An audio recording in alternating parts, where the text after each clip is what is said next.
weltare ɓiɓɓe fulɓe andu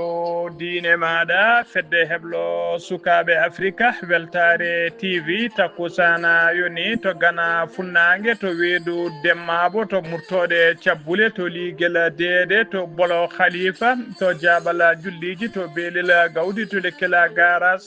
kon takkusan juula ha to galle ceerno djiby dawouda sall to likseyba gorgol kon takkusan kadi juula ha to galle moodi guedde jong e ko taari ɗum kala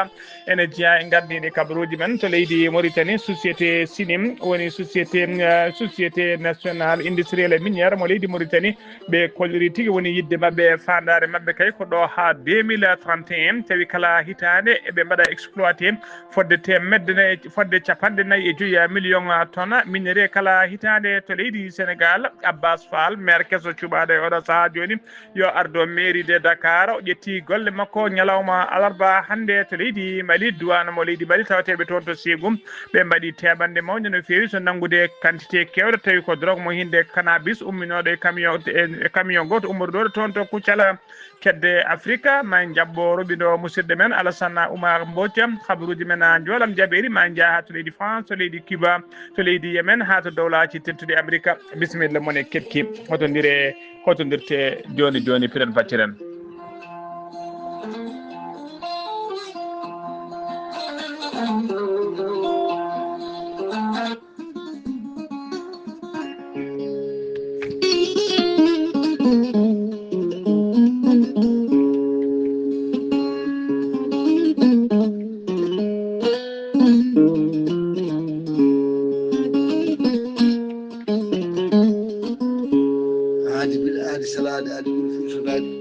salade aadi ɓuuri firtude aadi ceerno Tijani Diallo gorko mo melga wuuro jinneje wi ko firtata aadi mo adodiri e jande weltare ɓiɓɓe fulɓe andu diine maɗa e weltare TV gorko mo melga wuuro jinneje ko gandu leɗɗe laaɓaɗo bindi gandu jaadino ɓalawal e danwal kala ceerno Tijani Diallo mo safra rafiji kewɗi ɗe jiida cirol wonduɓe kista fibram dogam sitte rewɓe ɗon koɓe sowade rewɓe dartoraɓe e rewɓe sattoraɓe dewle kala ceerno Tijani Diallo yawra ɓen wonduɓe prostate fiɗaɓe ustaraɓe goɗa ko yawɓe yitade koye men jippiɓe e leecce kala ceerno Tijani Diallo gorko mo melga wuuro jinneji hay sinno prostate ma koko ɓurno ala ko heddi so wonano opéré so tawi on jokkodiri joni joni docteur eɓe ma namdema holo safara mo ƴettuɗa ceerno Tijani Diallo gorko mo melga wuuro jinneji dendagal rafi mbawɗa wonde son jokkodiri e nder balɗe tati mbiya alhamdulillah ceerno Tijani Diallo gorko mo melga wuuro jinneji oɗo saaha joni omo tawe toon to leydi France ceerno Tijani Diallo no yawre ɓen ƴewɓe kayitaji ƴewɓe embauche ɓe weddaɓe korte wonduɓe dabaruji ɓe arsigaji men kippi kala ceerno Tijani Diallo sa yiiɗi jokkodirde makko numéro makko mbatta ko 00 336 04 04 66 27 ko numéro makko appel kadi ko numéro WhatsApp ceerno Tijani Diallo base makko ne tawe to Dakar en tawi ɗon miñi ko wiye Abdoulaye Diallo numéro mbatta ko 714 94 numéro mo mbatta ko 77 714 94 15 ceerno Tijani Diallo gorko mo melga wuuro jinneji base makko ne tawe to Rosso ha to Dagana Mauritanie kala ene tawi ɗon ɓi nene makko ne wiye ceerno Amadou Dia gorko mo leeraɓe numéro mo mbatta ko 77 537 79 28 ceerno Tijani Diallo gorko mo melga wuuro jinneji base makko ne tawe to Nouakchott en tawi ɗon ɓiyi ko to sa yiiɗi jokkodirde e mum numéro mum téléphone mbatta ko 46 94 21 91 ceerno Tijani Diallo ko laaɓɗo reedu ceerno Tijani Diallo ko malaɗo wune ceerno Amadou ko newiɗo sanne sanne mbadden dando faade makko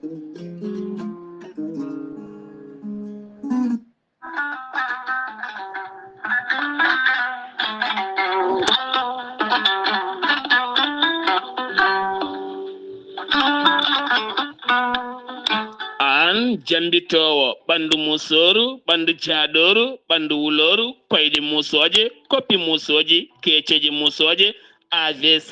cardiaque moƴƴiyam dogata e ɗaɗi muɗuma donkuɗo yaade juma e jama e jokkoyde enɗam kala holko jokkodirta koye gorel te heɓe hutortoɓe ɗum jokkodiri e gorel te kolliti oɗo saaha koɓe jambitanno duuɓe kitale kala ɓe mbi'i alhamdulillah gorel te ko kawisaji mawɗi ko haako iwru ko to koridinoro ari ko wallude e safrude ha moni kala yito hen hoore muduma gorelte a ittat ko jamirɗa mbaɗa e ndiyam guldam aɗa yara aɗa yito hen cellal ɓandu maɗa ala effet ala rewam ala haydara ko ha ko tan wacca ko fewna ha feewi aɗa yara ene lawƴa kala ñabbuji gonnoɗe nder ɓandu maɗa an jiɗɗo jokkodirde e tongoɗe gorelte walla ni site gorelte jangana hoore maɗa ko jangta e gorelte jahata koto internet a tappa toon www.gorelte.com joni joni jiya toon ko safrata e ñabbuji cuɗotoɗe ɓalli kala so tawi noon ko tongoɗe gorelte jiɗɗa heɓde gonɗa koye nder leydi Mauritanie jokkodirta koye Adama Niang ɓuuri andireɗe Boy Nasa on noon mbatta ko 47 85 20 96 walla so tawi koto sehil baabi gonɗa e ko taari ɗum kala jokkodirta koye Elimane Ndiaye 46 57 85 92 so tawi gonɗa koto kay hayɗi e ko taari ɗum kala jokkodirta koye Acca Keɓe 46 46 48 86 walla so tawi koto Nouadhibou gonɗa jokkodirta koye Seyni Niass mbatta ko 46 53 52 43 so tawi gonɗa koto États-Unis d'Amérique jokkodirta koye Abousso Kawral Fouta Business +1 34 77 01 56 77 so tawi gonɗa koto leydi France jokkodirta koye Haruna Ngayda 06 50 99 64 43 musidɓe tedduɗe gorelte e jeese men dañen jama kettude kaɓuruji mon e demgal pula Afrique Asie Europe Amérique Moyen-Orient Océanie jam hiire moon musidɓe tedduɓe eɗen gone alarba sappo lewru siilo hitande ujunnaji ɗiɗi e nogas joyyi habaruji moon e ɗemgal pular e sawta he ko musidɗo moon sehil moon Ghali Abouba to karallagal ha mbawon yiide en to banggue nate ɓosoje ko mini men sehil men Saydou Abouba hono no mbiruɗen en gardidi kabaruji men koto leydi Mauritanie pudorɗen to leydi Mauritanie jagorgal leydi ndi kalfinaɗo ko fati énergie e pétrole hono Mohamed Wula Khaled mo tawe toon to Mila noon ko wuuro tawetego nder leydi Italie nayumo toon noon ko tawtoriyede conférence tawi kadi ko sommet moɓe mbiyata Gastec noon ko ɗum woni ko nawimo toon noon ɗum ko talata hanki o conférence o fuɗɗi toon to Milan e nder leydi Italie leydi Mauritanie noon joni jeyati koye leyɗele énergétique guila kay ɓe batti siggade gaz to mbiyati Grand Tortue Ahmeyina walla ɓe mbi ɗum kadi ɓe mbi ɗum GTA guila nden kay leydi Mauritanie limte e leyɗele énergétique ministre o noon yahani goto mo yaade cité timmuɗo no fewi e nder ɓen tawi hen Moustapha Bachir tawi hen Mohamed Moustapha Bachir ko conseiller makko chargé de secteur pétrolier et gazier wondude Ahmed Fall Mohamed en on ko conseiller chargé de la coopération et de la communication ha joni ko leydi Mauritanie keddoɗen Mohamed Cheikh El Ghazouani hoorejo gendi Mauritanie o ƴetti téléphone makko o noddi gardiɗo leydi Qatar talata hanki o hollirde kay mette makko e hollirde mette makko kay e mette leydi gouvernement o e mette ɓesgu leydi ndi kala no didonno e ko Israël bombarde kay toon to Qatar o holliri noon à son altesse Cheikh Tamim Ben Ahmed Al Thani on woni émir di Qatar woni gardiɗo Qatar o holliri hen kay wonde kay ko Israël waɗi ko ɗum ɗo ko agression tawi ko toñangue ɓaleɗe toñangue tigui tawi kadi ko toñangue waɗere coyi o holliri kadi ɗum ɗo ko violation flagrante de souveraineté leydi kanko Mohamed Cheikh El Ghazouani noon o waɗi condamné fermement kay oɗon violation mo leydi Israël waɗi toon to Qatar o holliri kadi wonde solidarité kay leydi Mauritanie ne heedi ha joni o faade e leydi Qatar ha joni ko leydi Mauritanie keddoɗen SINIM woni société nationale industrielle et minière mo leydi Mauritanie o holliri kay woni andi mabɓe e fadare mabɓe kay ko ɓeydude ko fati production mabɓe kay ko ɓeydude kay kala ko fati production mabɓe ɗum noon ko haɓe mbawa yettade 54 millions tonnes kala hitande ɗum noon ɗo e 2031 tawi ɗo e 2031 kala hitande kay tawi ɓe mbawa yaltinde ko famdi kala 45 millions tonnes tawi ko minerai hollirinoɓe kolliri wonde wittoji kay luggiɗi mbaɗama hollirama kay wonde ɗo ha 2031 so tawi kay ɓe kimmiri kala hitande mbawi jaltinde 45 millions tonnes tawi ko minerai ko gardiɗo sinimo noon holliri ɗum o holliri ɗum noon o holliri kay wonde ɗiɗo duuɓi ɗiɗi kanko gardiɗo sinimo holliri kay wonde ɗiɗo duuɓi ɗiɗi cakkitiɗi kay woni 2024 o e 2023 2024 o holliri kay wonde kala hitande eɓe mbaɗa produisé kay ha kene ɓuura 1 million tawi ko tona minere hitande 2025 nde ɗon waɗande nde anniye mabɓe kay ko yoɓe jetto 1 million tawi ko ton ɗen hitande so ɓenni noon batta ballanade ɗeɗon 45 million ton ɗe kulen ɗo kay ha 2031 siftinde on sinem kadi ko société ɓurɗo mawnude e société ji nder leydi Mauritanie omo gollino fodde 11 ujunere nden ɗo tawi ko guila emploi direct et indirect kala sinem kadi ene tambi kay no feewi ko fati budget leydi ndi ha joni ko leydi Mauritanie keɗoɗen croix rouge yen ha toon to guidi maga croix rouge mo Mauritanie fecciri ballal tawi ko ballal guura faade 150 famille toon to guidi maga ɓe galleji men kay jolino e toɓoji tawi kadi ko nder muqadda mo ngabu noon tawi nder région de guidi maga ballal ngal noon ko maaro wondude e nebam e sukara e cabune wondude e fabion ngaji wondude e mbajjuji e matelaji kala e matériel goɗɗo jonɗo no fewi guila e matériel demirɗo ha e ko nandi hen kala ɗum noon ko faade ɗiɗon kay famiyaji tawi ko jaƴanoɓe e yolaru kayam e toɓoji cakkitiɗoɗe wadde e nder leydi Mauritanie ha joni ko kabaruji men demgal Pulaar senumi to leydi Mauritanie ko to leydi Sénégal paaɗen to leydi Sénégal tinama tigui to leydi Sénégal timmani taw timmani lewru kay ko timmani lewru ko suɓano ordina oɗo société tawi ko société biteɗo Sonatel on noon o waɗa directeur général Sonatel on woni biteɗo Brelotte Ba noon fuɗɗima addude wayloji kewɗi e nder oɗon société biteɗo Sonatel kanko Brelotte Ba noon o lomti e gardigu société ko biyeteɗo Cheikhou Dramé e Brelotte Ba noon o nomi oɗo saaha joni directeur uji 5 e nder Sonatel directeur gadano ko biyeteɗo Youssouf Sall on nomama ko directeur Orange Finance mobile Sénégal o lomti ko biyeteɗo Aliouna Kane directeur goɗɗo wiyete ko Mouhamadou Rassoulou Gueye on nonoma ko directeur de la stratégie et de transformation o lomti e poste e ko biyeteɗo Cheikh Tidiane Sarr so tawi ko directeur tataɓo on ko directeur du cabinet on wiyete ko Massamba Baye so tawi ko directeur nayaɓo ko directeur de vente on noon noma e on poste noon ko biyeteɗo Alimatou Mbaye so tawi ko directeur joyaɓo wiyete ko El Hadji Ibrahima Gueye ono mama directeur de ressources humaines o lomti ɗon ko biyeteɗo Mamadou Ibrahima Traoré ko ɓeɗo jeeyo noon woni ɓe o suuɓi ɗiɗo nomination ngaji noon kala ɗiɗo nomination kala prend effet kay ko à partir de ñande 15 lewru septembre ndu gonɗen ɗum ha joni ko leydi Mauritanie leydi Sénégal keɗoɗen Abbas Fall ko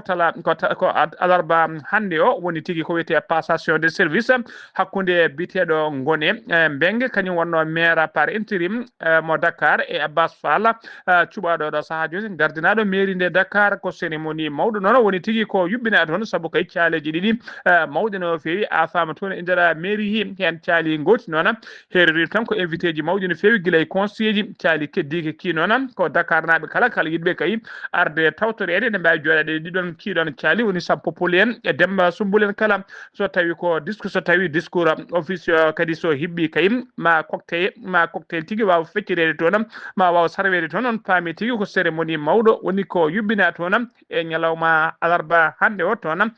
to mairie de Dakar ha joni ko leydi Mauritanie leydi Sénégal keɗoɗen ha joni équipe fuggo koyngel mo leydi Sénégal woni les Lions ɓe garti talata hanki jamma e nder Dakar ɓe ummori noon toon to Kinshasa lamorgo leydi République démocratique du Congo tawi kadi ɓe jano ko fettoyde toon match fuggo koyngel ko vola spécial noon laamu ngu ƴettiniɓe kay ko kañum nawiɓe kañum artiriɓe match o noon wuli jaw kay saabu kay ko équipe mo leydi RD Congo woni leydi Congo Zaïre kañum tigui ɓen tigui idino tigui marqude 2-0 ɗum noon ko caggal ɗum noon les Lions mbawi égaliser kadi ɓoyade ɓe batti hen loggol gongola woni tigui bituji tati loggi tati e loggi ɗiɗi tawi loggi tati ɗi ko leydi Sénégal jeeyi en faveur de leydi Sénégal supporter uji RDC noon caggal kay nden loggol tarbigol ngol ɓe mbaɗi tigui dillere mawde no fewi e nder stade o ɓe mbawi weddade kaaje ɓe keeli siège uji ɓe bonni stade o no fewi ko ɗum saabi noon laamu leydi RD Congo ɓe noldi fodde kene ɓuura temedere militaire e policier ji mbawde kay rende ɓena jour uji Sénégal naaɓe ɓe mbawi ki waɗede escorté gila tigui to stade to ha jippude mabɓe ha tigui ɓe mbawi ƴettude lana mabɓe ɓe ndiwo kam ɓe ummi toon to Kinshasa tawi ko dow jaam e Kisala Sadio Mané noon wondude Edouard Mendy e Kalidou Koulibaly ɓeɗo tata mon e mabɓe kala artidani e mabɓe ɗo tata mon e mabɓe foof ƴetti ko vol mum tawi ko jet mum privé ko hen hotiri ha joni ko leydi Sénégal keɗoɗen ñande jamma altine jeetati septembre ene wiyata talata hanki o ko wuyɓe ɓe hinde cambriolerie kañumen jani agence wef goto taweteɗo toon to Linguére ko sagata gorko noona iɗi tigui nadde ɗon tawi kadi ko buumiɗo o andaka taw kañum ko tigui iɗi nadde nden ɗo yettima wone tirde tigui dow gam hulɓinde yimɓe caggal ɗum noon ɓe nangui vigile aji ɗiɗi woni tigui agent ji de sécurité ɓe mbawi nanggude ɗumen ɓe tonggui ɗumen ha ɓici ko adi kay koɓe kala bafal ngal ɓe naati nder noon on agence wef noon tawe tigui to leggal bitegal escale waɗɗani jeere mawde nde Linguére ɓe nden ɓe naaɓe ƴetti agence o noon ko sanga 2h du matin sanga ɓe gaari koye oto mabɓe mo hinde 4x4 ɓe pelli dow mbiɗen gam hulɓinde yimɓe ɓe tonggui vigile aji ɗi ha ɓici kay ɓe mbawi nadde nder ɓe tawi to noon coffre fort o woni wakande to kalis moftete ene waɗi nogas e 1 million walla nogas e 2 million bankude seeɗa ɗum woni koɓe tawi toon ɓe jaadi e nden wakande woni on coffre fort saabu kay ko 21 million 800 mille woni koɓe tawi hen ɓe jaadi hen ɓe potti kadi e boulanger goto woni tigui piyo mburu goto ɓe potte muɗum nden ɓe potte mum noon ɓe on kadi nden ɓe potte mum ko ɗon tigui ɓe mbawi teɓade on boulanger nde ɓe potte on boulanger ɓe mbawi nanggude ɗum ɓe nande juuɗe mabɓe jiifaji ɓe jiifaji mum ɓe tetti dendagal kalisal jogui noon e téléphone mum portable ɓe jaadi hen oɗo agence noon tawi ko agence vef janaɗo jeeyi ɗum ko biteɗo BSM ko dowlu no fewi e on fannu tawi ko fannu multi service o jeeya koto Dar Jolof police noon udditi hen enquête muɗum ha joni ko leydi Sénégal keddoɗen jaago leydi Sénégal ha joni kadi jenta Dakar sagataɓe ɗiɗo noon naggama e nder Dakar dattannoɓe kaya funtude yimɓe ene mbaɗan ɗumen ko fewnan ɗumen visa ji tawi ko visa ji penade e wiide ɗumen kadi ne balla ɗumen ha natoya to Europe balla ɗumen e golle ɓen noon ɓe tawrama kadi fo biyeji kewɗi no fewi ɓe puntu noon ko gorko goto biyeteɗo M Thioye ɓe ñamani ɗum ha kene qime million ngaji 5 tawi ko franc CFA ɓe mbi ɗum tigui wonde kay koɓe waɗanoɓe ɗum visa ɓe balla ɗum kadi ha natoya toon ha heeɓa golle sagataɓe ɗiɗo naggaɓe noon hen goto wiyete ko A yettete ko Sall goɗɗo ne wiye S yettete ko Mbaye Alias ɓuuri lolide noon ko Las kamɓe ɗiɗo kala ɓe mbaɗama déféré talata hanki o ha joni ko leydi Sénégal keɗoɗen jiyen ha toon to Dancali noon hono ceerno Abdoul Karim Dia mo Dancali ene siftina dendagal bandiraɓe sehilaɓe guure koddiɗe kala mo siftina ɗumen kadi mo bismi ɗumen e jamma ismu mo ɗamini wadde kay noɓe kewi wadde kala hitande so jamma mawludo mawninama ha on ñalawma arti woni ismu woni ñande inde nden eɓe kewi mawninde toon to Dancali to galle ceerno Abdoul Karim Dia kanko ceerno Abdoul Karim Dia noon khalifa galle o mo bismi e ismu he dendagal Dancali naɓe dendagal guure tariɗe ha e diaspora kala ñalawma noɗon noon ismu noon ko ñande alkamisa janggo e ñande aljuma ɓawo janggo ko jammaji ɗiɗi ɓe mbaɗat ɗum toon to galle makko kanko ceerno Abdoul Karim Dia omo wi tan dendagal julɓe kala bisimilla mumen ha joni habruji men demgal Pulaar sen wima toon to Dancali paaɗen koto wuuro teddungo Madina Gounass jabɓoɗen ko Amasamba Lo assalamu aleykum wa rahmatullah. Waleykum salam wa rahmatullahi taala wa barakatuh. Ghali Abouba mi saminima kadi mi jurimama mi samini dendagal bandiraɓe hettotoɓe Weltare TV weltare ɓiɓɓe fulɓe andudinma Ghali Abouba habruji men ɗo e nder wuuro Aram Sare eɗen gandi ko janggo alkamiso wonata mawldu nabi sallllahu alayhi wa sallam ɗo nde wuuro men Aram Sare alhamdulillah Dakar Media e mima toon to wuttito ngo Madina Gounass e gartugol Alaji Bayel Mbaye gam artuɗo e nde wuuro men Aram hawrude e oɗo ismu mbaɗo alkamis janggo sollahu lamɗo jaaɓi dendagal Aram naɓe tawtonoɓe Mauritanie tawtoɓe kadi Mali ha Gambie koga tengde nde leydi Sénégal kamɓe kala oɗo saaha eɓen jippo eɓen garda goto goto nonne kadi ɓeɓe ganduɗa ko almuɓe jogoɓe tambade jammo guimmima no kuccikala gaadi hawrude hen tengti kadi e délégation almu immiɓe toon to Madina Gounass gam arde hawrude oɗo te jamma mbaɗowo janggo ɗon nde wuuro men Aram Sare Ghali Abouba dendagal julɓe kala dendagal Aram naɓe kala machallah jaɓɓi men bismi men kolli weltara men feewi immade ha toon to Madina Gounass ngam arde hawridde e oɗo mawlid baɗo e aram nde wonno ko ɗo jinnaɓe perdi gimmi ɗo jeehe Madina Gounass ɓe koddiri wadde sen gimmi Madina Gounass en gaari ɗo gaɗen koɗo jeeyɗen gaɗen koye nokkuji men koye galle jinnaɓe nani ga kolaɗe mum palle mum fof nani gayne ɓe kulle weltare mawɗen feewi Haali Abba dendagal juuɓe kala mbawi hollude weltare men feewi e garagal men ɗo e wuuro teddungo aram targal machallah jonɗo aram jeeri ɗo en tawi ɗo jinnaɗo men biyeteɗo Ba Moussa Lo kañum kadi wawi jaɓɓade holluɗi ɗo ma mbawen ñallude ɗo aram jeeri ɗo ñalle ɗo ha hiira e on saaha mbawen ɓennude toon to wuuro aram taw ngam hawride e oɗo mawɗo baɗo janggo so Allahu lamɗo jaaɓi ko weltare ko weytare no feewi ko musidɗo Amadou Samba Lo ɗo e aram fewde e weltare fuɗamdudinma Haali Abouba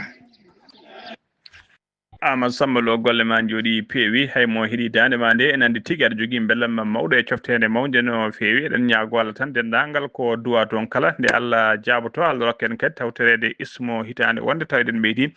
diine men ustaki Amadou Samba Lo jande weltare ɓiɓɓe fulɓe andu diine mane duusa dendagal bandiraɓe to mbawi wonde kala ha tengti noon toon to Arama Sare habaruji men demgal Pulaar koto leydi Mali paaɗen ñande talata hanki o jeena lewru septembre ko émission mawɗo woni belamma mawɗo woni tigi ko ya toon to paale mo Kuluba woni to galle lamorgo e nder leydi Bamako hono gardiɗo leydi ɗi général Azimi Koita kañum woni hoorejo transition leydi ɗi o joddima toon noon e police ji ɗiɗi tawi ko nangganoɓe otage ene goppita e oɗo saaha joni walla ene libéra oɗa saaha joni ɓen police ji ɗiɗi noon hen goto komo hinde komo martaba sergent chef o wiyete ko Abdourahmani Dembélé goɗɗo komo martaba sergent woni tigui garat makko ko sergent o wiyete ko Boubacar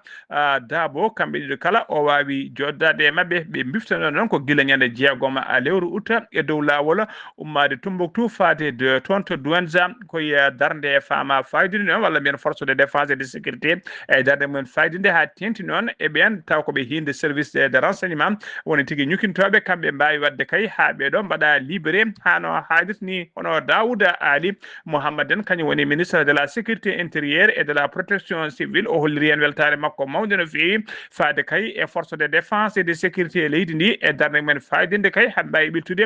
ɗiɗo policier ji ɗiɗi garti tigui e galleji men taw ene guuri ene kiisi o holliri kadi wonde kay ɗiɗo policier ji ɗiɗi woppitaɓe kay walla waɗaɓe libéré ma kay ƴette en charge tawi ko équipe médical waɗa ɗumen ƴetta ɗumen en charge ɓe kolkise ɓe mbaɗe kadi ko wona wiyeteɓe kadi les psychologue kadi mbawa holkisadeɓe ƴeewa so tawi eɓe celli eɓe kiisi so tawi kay hay rafi goto ala moɓe gartiri toon ha joni koye leydi Mali keddoɗen koninkoɓe faggudu woni douane mo leydi Mali tawateɓe toon to Ségou ɓe teeɓima drogue kewɗo no fewi altine ɓennuɗo o ɓe teeɓi kay ko temedere capanɗe jeeɗiɗi e jeetati paquet drogue mo hinde cannabis ɓe tawi ɗum noon kene suuɗa e nder camion goto on camion umurno ko toon to Koutiala chauffeur camion noon nanggama nana e juuɗe laamu mawɓe douane ɓe noon ɓe félicité kay dendagal ɓiɗɗon agent ji wonɓe laabi kay darde men faydude no fewi e kala saaha wadde teɓande baaɗe ni henen haɓade drogue e fraude e nder leydi hen sen ha joni ko leydi Mali keddo en jena toon to hayi fama woni forces armées malienne ko dadiɓe leydi Mali mbiyete noon ɓe kolliri tigui talata hanki jeenayi lewru septembre ɓe teeɓima sagataɓe nayo e nder falde wuuro wiyete e nder falde nokku biteɗo lam e nder falde nokku biteɗo Lambatara woɗɗani hayi ɓe noon ɓe kolliri tigui fama noon holliri tigui wonde kay koye saaha kay fama wonno e ornduyade woni tigui wadde patrouille mum ko nden ɓe teeɓa ɓe tawrama noon ɓe jogui téléphone aji portable kewɗi no fewi enquête noon udditama e mabɓe ƴewde kay ɗiɗo téléphone aji ɗi ɓe tawra holko ɗi goni e beele kadi ɓe jeeyaka e pelle joguitiɓe ha joni ko leydi Mali keddoɗen c'est COSEC ko comité interministériel de gestion de crise et catastrophe woni comité ministére uji halfinaɓe kay ko fate riwidade guila e boneji toɓoji ko gueɗe mbaɗi noon ɓe kolliri tigui e nder jonde mabɓe ɓe jooɗi noon tawi ko batu hebdomadaire moɓe kewi joɗade kala yontere nguɗo batu noon ɓe jooɗino ɗum ko ñande 4 lewru septembre e nder hen noon ɓe mbaɗi tigui ɓeeto woni tigui bila mabɓe kay tugui ko ndungu hikka ngu fuɗɗi faade oɗo saaha joni holko bonni e nder leydi he e holo wasɓe hen pittali men ɓe kolliri noon tuggi kay ko e nder le ndungu fuɗɗi nder jok leydi kala e ɗum noon kadi ɓe kolliri ha tengti nder nduɗo lewru août maynu ɗum yoga e nokkuji keeɓino ndiyam kewɗam no feewi ha tengti kay walla nokkuji keeɓi temedere ha temedere capanɗe jeenayi e joyi millimètre ha tengti noon e nder yontere tawi koye nder ɗo yontere no tuggi 25 août ha yetti 1er septembre ɗum noon waɗi yoolaruji kewɗi no feewi ɓe kolliri noon tuggi kay ko ndungu ngu fuɗɗi walla mbiyen e nder nde ɗon yontere tan tinama temedere capanɗe joyi e huuɓere ko dirguiti e nder leydi ndi winditima kadi capanɗe nayyi e ɗiɗo yo layru wonde capanɗe nayyi ɗiɗi wonde capanɗe nayyi ɗiɗi inondation ko leydi ndi yonditi ɓe kolliri kadi ɓe keeɓi kadi jaam kon ɗi wonde jeeɗiɗi woni 7 foudre ɓe mbawi kadi leydi ndi heeɓi tuggi ko ndungu ngu fuɗɗi faade oɗo saaha joni no gas e teto neɗɗo kawri ala jara tawi ko mayɓe e nder ndunguji hen e barmuɓe ɓe kadi ko ɓe fodde no gas e nayyi neɗɗo kadi barmi hen ujunere e temedde ɗiɗi galle ɗum woni ko dirguiti temedde jeetati capannayyi hectare tawi ko guese demanoɗe ɗum tigui woni ko yaadi e wuura fodde temedde jeetati capanɗe jeeɗiɗi e joyyi volaille woni diwre guila e guertoɗe ko nandi hen woni tigui ko maayi ko tilfi hen capanɗe nayyi e jeeɗiɗi dammiri tawi ko dammiri tokosi ko wayno beyi e baali woni leppiti rimere en ɗum kadi woni ko tilfi e ndungu he tuggi kay hitande ndungu ngu fuɗɗi faade oɗo saaha joni honono hollinoɓe kolliri ɓe kolliri kadi wonde ndungu ngu fuɗɗi kay faade 4 septembre ko fuɗɗi ko kay ko temedde ɗiɗi ujunnaji ɗiɗi e temedde jeegom e nogas e goho ujunnaji ɗiɗi e temedde jeegom e nogas e goho ménage woni tigui jayaɓe hen ɗum noon so tawi kay limama to banggue yimɓe qime ha ujunnaji nogas neɗɗo ne fayi temedde ɗiɗi e capanɗe jeenayo e jeegom o neɗɗo woni sinistré egginaɓe ha laaɓi to woji walla ndiyam eggini e nder galleji mumen e nder koɗanɗe mumen ɓe kolliri kadi fodde kayke e nder ɓen noon hen kene ɓuura ujunnaji sappo e temedde jeetati capanɗe tati sinistré ko rewɓe laamu ngu noon holliri kay ma darono doole mum ponno wawde kay ɗoftude e wallude e fabade ɓen jayaɓe kay woni sinistré ɓe ndiyam eggini e nder galleji mumen ha joni ko leydi Mali keddoɗen fama woni forces armées malienne ɓe kolliri tigui ɓe mbaɗi opération pattam lemijo talata hanki o jeena e lewru septembre e nder région de Kaya ɓe kolliri kay wonde kay ɓe kolliri wonde ɓe duppi base jihadiste en mawɗo no fewi tawateɗo e nder falde Moussa Va noon to tawi koy ko ɗon tawi kadi koto ɗon ɓe kolliri e nder on base noon ɓe tawi toon kadi ɓe mbawiti on banggue noon ɓe kolliri e nder ɗum noon tawi to banggue seɓɓetare o ladde witede Bawule ene tawe 35 kilométre to banggue wargo Juroma e nder cercle mo jeema ko base arrière noon mo jihadiste en mbawa mbaɗanno kay guila e entraînement ji mumen ko ɗon kadi ɓe moftanno matériel mabɓe kewɗo no fewi fama noon e konguɗi mum ɓe kolliri wonde ɓe duppi on base ɓe bonni matériel kadi ɓe mbari jihadiste en hewɓe no fewi fama noon holliri wonde kay woni afo kay haaju mumen oɗo saaha joni kono jaam e kisel artiri e nder jokuli leydi he kala ittude haɓade haalaɓe ɓen wiyeteɓe jihadiste en e pelle joguitiɗe haalaɓe e nder leydi he habruji men demgal pular sen mima to leydi Mali jabboɗen ko Alassane Oumar Mbodj ko fati ruɓino kedde Afrique Alassane Oumar Mbodj a salminama en calmitima Ghali Aboubacry calmini dendagal hettiyankoɓe Ayawo TV haɓudi men ɓurtintude e dongre Afrique e ñalawma hande o puɗoɗen ko leydi Mali toon dey guila jalngu waɗi toon tati lewru silto ujunnaje ɗiɗi nogas e joyyi wonande ɓen jiyankoɓe kam ɓattiɓe Al-Qaïda guila nden dey ko jeetati lewru silto ujunnaje ɗiɗi nogas e joyyi armé o wawi kay yaltude e niɓɓere gam wawde kadi hawtude hawtude jandiyankoɓe wawde wonde wadde point de presse mumen gam wiide wonde kay e jogade konngol taw kadi ko ɓen laamu ngu wiide wonde kadi e caktirɗe he ko wonande ORTM e loso wawi kono arde hen e gam wiide kadi ko jangu ngu no siforini no yaarini ha fati noon ɓe jaɓata ɗum ko fati noon e wiide wonde ene baara woni e ɗiɗo nokkuji ene haɗa ɓen yetta ɗum kadi ko ɓe ngala ken hande ɓe ngala ken janggo ɓe mbawi kono yañade hen tigui rigui toon to Côte d'Ivoire constitution mabɓe constitutionnel ene wawi de yaltini ɓen joyo forɓe kay taw kadi foɗodede gam ardade kono leydi ndi wona ɓen taw kadi ko Alassane Dramane Ouattara ene wayno kay ene waɗa mandat mum nayyi aɓo kadi e Jean Louis taw kadi ko Bouillon on kadi ene wawi kadi ene jeeya e mabɓe Simone Bagbo ene jeeya e mabɓe ene wawi nder constitutionnel o wawi kadi taw kadi ko riwtude candidat ji ɓen opposant ji taw kadi ko mantin no fewi ene jeeya e ɓen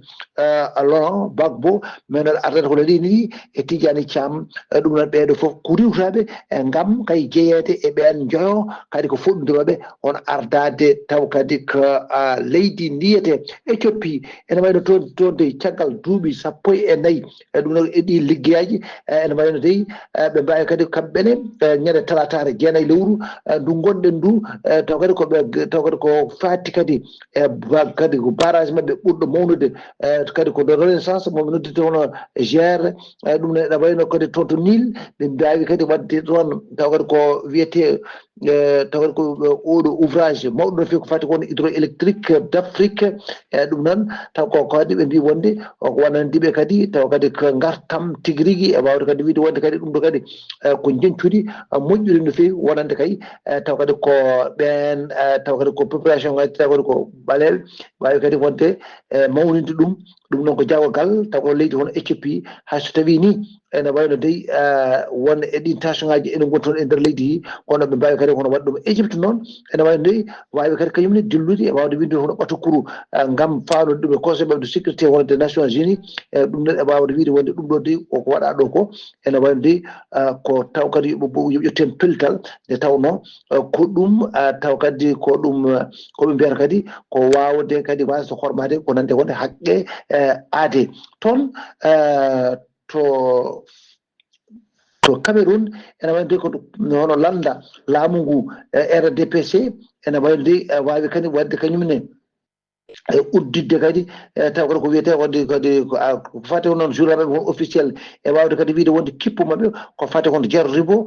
gam wawde kadi wadde jarrubo mabɓe guila joni ko fate kono élection ngaji mabɓe ɗi puɗɗi wadde ñande 12 lewru octobre 2025 taw noon wonande armée o waɗi jeeya hen e wonde kadi yimɓe hewɓe no fewi ene wayno kadi ene jeeya e oɗon taw ko ɗum ɗo ko fate ni yimɓe mawɓe no fewi taw ko dawriyankoɓe kadi e fatte kadi hono pine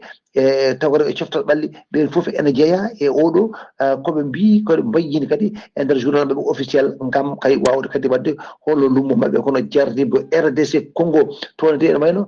ko janggo kesu waɗa toon ene wayno toon wonande kay ɓeɗon wiɓe ni taw kadi ko ADF MTM e nder banggue funnague RDC ɗum noon ko nder jamma altinare jofi talatare wonno ko jeenayyi lewru surtout 2025 société civile o noon wi wonde kadi kono bilan o yettoyima e 70 ɓe ruttiɓe jomumen e ɗum noon e 14 taw kadi ko galle wawi hono duppede e nguɗon janggu mbaɗangu toon e jamma altinare e jofi jamma talatare Ghali Abouba ko ɗum ɗo de tonguɗen habaruji men e dongre africain ñalawma hande o taw wonno koye dande musidɗo moon Alassane Oumar Mbodji gorko mo sardogo gam weltare Ayawo TV. Alassane Oumar Mbodji golle ma jooɗi peewi ko annude kabaruji men e nder dongre Afrique takkusan juulama ha to galle ceerno Amadou Tidiane Alpha Mamadou Siley Ba to Kahaydi ko on takkusan juula ha to galle ceerno Amadou Tidiane Kane e ceerno Mamadou Cissé Ba to Fondu ko on takkusan kadi juula ha to ceerno galle ceerno Kodda Diop to Mbagne ko taari ɗum kala kabaruji men joolam jaɓeri ko to leydi France puɗorɗen to leydi France teskama noon ɗeɗo balɗe yoga e jumaji kay nder leydi France tawa tigui ko dame yesso jumaji ɗi kene kay koye bamɗi tugui woni koye port ene coppa kay ne mbaɗa e yesso ɗiɗon jumaji tawi kadi ko wat boniɓe mbaɗi ɗeɗon golle to leydi France ha joni Emmanuel Macron ekmane ko fadani tigui ha ɓooya o suɓima kay biteɗo Sébastien Lecornu o nomimo kay oɗo saaha joni premier ministre woni hoore jagorɗe leydi France o lomti noon ko François Bayrou noon bannoɗo kay démissionné kay ha laaɓi talata hanki o kanko Sébastien Lecornu noon ko tigui kanko noon ko allié ko neɗɗo battiɗo Emmanuel Macron no fewi ko kanko watti noon 4e premier ministre e nder hitande nde ɗo wotere kay nde hitande wotere kanko waɗi 4e premier ministre woni yimɓe nayo kene cuuɓe kay e nguɗo laamu hitande wotere yo gardo gouvernement mo leydi France o kanko noon wonno ha ñalawma hande mo noma o kanko wonno tigui ministre de la défense walla ministre des armées mo leydi France kanko Sébastien o yara ko duuɓi 34 ko ɓattiɗo ɓe Emmanuel Macron no feewi guila Emmanuel Macron ari e jappere laamu en 2017 faade joni kala gouvernement mo nomi kay omo tawe hen ha joni ko leydi seno mima toon to leydi France ko to leydi Cuba paadena alarba hande o noon leydi Cuba heeɓi pan tawi ko pan électrique woni pan courant muusa no feewi ɗum saabiɓe noon coupure général e nder leydi he kala ko gollo noon watti lawol joyɓiwol e nder hitande kay e nder hitande ko leydi Cuba ina heɓa kay pan baɗo ni hennene ko to leydi Yemen paɗen laaɗe diwoje koninkoɓe leydi Israël ɓe jooɗi pettoje e bomboje e nder situji tawi ko robbele Houthis en toon to leydi Syrie waɗi mayɓe e barmuɓe ha mbayno kooce bombardement noon waɗi koye nder wuuro witego Sana noon kañum woni lamorgo leydi Syrie koto dowlaji denduɗe Amérique paɗen Donald Trump kañum woni hoorede dowlaji denduɗe Amérique o holliri talata hanki o mette makko no feewi o holliri kadi o weltaki ko Israël bombardi Hamas en e nder toon to Doha lamorgo leydi Qatar o suuti konngudi noon ko yeeso jandi yankoɓe siftinde on noon Qatar koye alliéji mawɗi no feewi dowlaji dentuɗe Amérique Qatar jeeya musidɓe tedduɓe ko ɗum ɗo wonno min tonga noon habaruji mon e ɗemgal Pulaar o e sawtaye ko musidɗo moon sehil moon Ghali Abouba to karallagal ko Saydou Abouba so tawi ko roɓi ɗo Afrique ko Alassane Oumar Mbodja so toon to wuuro teddugo Madina Gounass ko Amadou Samba Lo ketki malaki jaam yo jaam Allah jogomi jogo on.